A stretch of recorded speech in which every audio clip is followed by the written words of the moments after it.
Hey guys, are you worried about scoring terrible grades on A-level results day despite working really hard and spending 2 years dedicated to A-levels? Then this video is for you.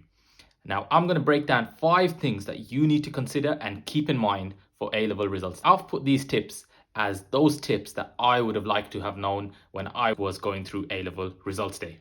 I'm going to break them in 5 sections. Section 1 is the anxiety leading up to and perhaps even after getting your results. You worked really hard and you spent 2 years of your whole life trying to achieve these grades. Now, some of you might have worked super hard, while others may have coaxed a bit and floated along. But nonetheless, you spent 2 years of your life, which you're never going to get back. This can seem quite terrifying. What I want to say to you, firstly, is that it's okay to be worried. Yeah, that's contrary to what you might hear in other places. It's okay to be worried. It's okay to even cry. Let it all out. Don't bottle those emotions in. Your body mechanisms are designed in a way to help you. So if your body feels like you need to cry, then cry. I've definitely cried over my results in the past on occasion. Having said that, we need to put this in context, and context really only occurs when you're past that situation. I'm sure you guys can remember your GCSE days, and once you went past GCSE, you realized, oh, actually, GCSEs weren't that terrible. Likewise, when you got past A-level results day, you will realize that actually it isn't as bad as it looks. Trust me when I say you need to put this into context. Now, when I got my A-level results, and I was really worried and nervous about them. But just a few years later, I was in Palestine and I was seeing people being murdered unjustly. I was in Shanghai where a stampede killing multitudes of people right in front of my eyes. Now, when you've seen death, when you've seen massacres, when you've seen things this A-level becomes a drop in the ocean in comparison to that. Now, of course, A-levels are super important, but we need context. And one of the ways we can get context is by setting up a plan. Get a pen and paper ready and formalize your thoughts, because this is going to help you so much on results day. When your results come out and the brown stuff has hit the fast oscillating wind turbine and it's everywhere, then we need to make sure that you've got something to ground yourself. Okay, what is your plan? Let's write that down.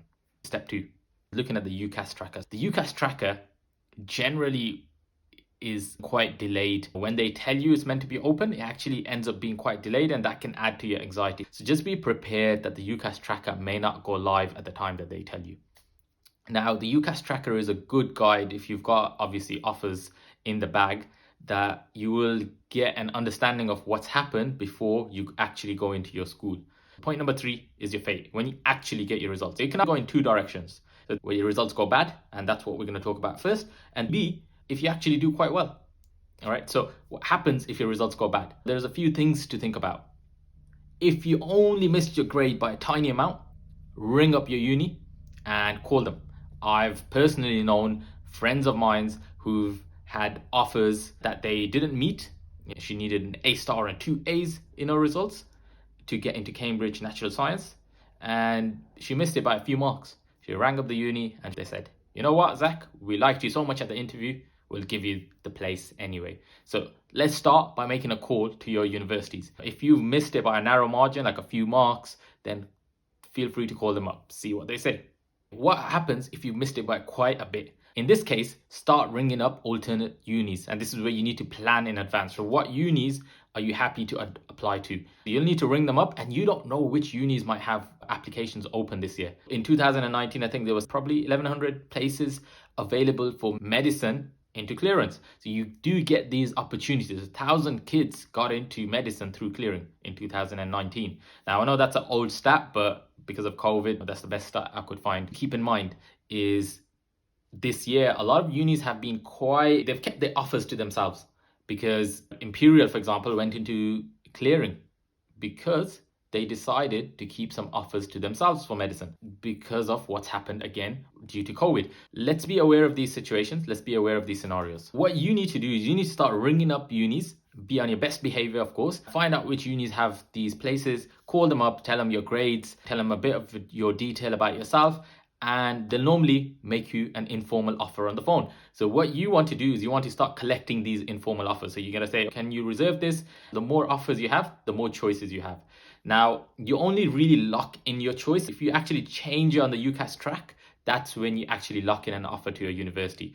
Sometimes you might even lock in an offer and a few days later you decide, actually, I've got a better offer from another uni, so I'm going to withdraw this offer acceptance, and you can even go into new offers even after you've gone into UCAS and confirmed it there. So my advice would be, on the phone, get as many offers as you can, and then sit down in the cold evening and decide which of those options are the best. Now, one thing that remains here is alternate options. So at this stage, your school teachers or advisors might tell you, hey, you missed out on medicine, you missed out on Cambridge. Why don't you apply to a course over here, which is maybe semi-related, but not exactly the same thing? Why don't you do that? I'm here to tell you that's bogus advice. The education system is expensive as it is, and your life is limited as it is. I do not want you guys to be wasting your life, and 27k in most cases at the least, on something that you don't truly want to do. Take a gap year and apply again. Don't settle for second best. And I can speak from personal experience. Many of my teachers told me that I wasn't good enough to get into Oxford. Yet I held my self-belief, and that's very important. On this day, you have to hold your self-belief very high. Let's talk about if you did really well. If you did really well, firstly, congratulations, and remember to show gratitude, whether that's to God, to your parents, to your siblings, or your friends, or your teachers. Remember to be grateful, because life is all about blessings and turmoil. And when we get these moments of opportunity, you need to show gratitude to people around you, and they will be thankful for it. Celebrate with your family, celebrate with your teachers. Be mindful of others who didn't get the top grades. Let's say you scored 4 A stars and your current offer was only for 2 A's and a B, for example. If you fancy it, you can take a gap year and apply to more prestigious courses, prestigious universities, and so on and so forth. Don't be afraid to do that. Number 4, challenge your grades. Now, whether you did well or you did badly, look at your grade boundaries. If you were close to a grade boundary going up, let's say the grade boundary for A star was 240 and you had scored 235, let's say, get it remarked. What's the reason for getting it remarked? No reason, just that it might go up. Different examiners mark things differently. And this has personally happened to myself, where I was needing an A star to get into university, and I actually only scored an A in maths until I got it remarked. I was 4 marks off, and upon remark, my mark went up by 8.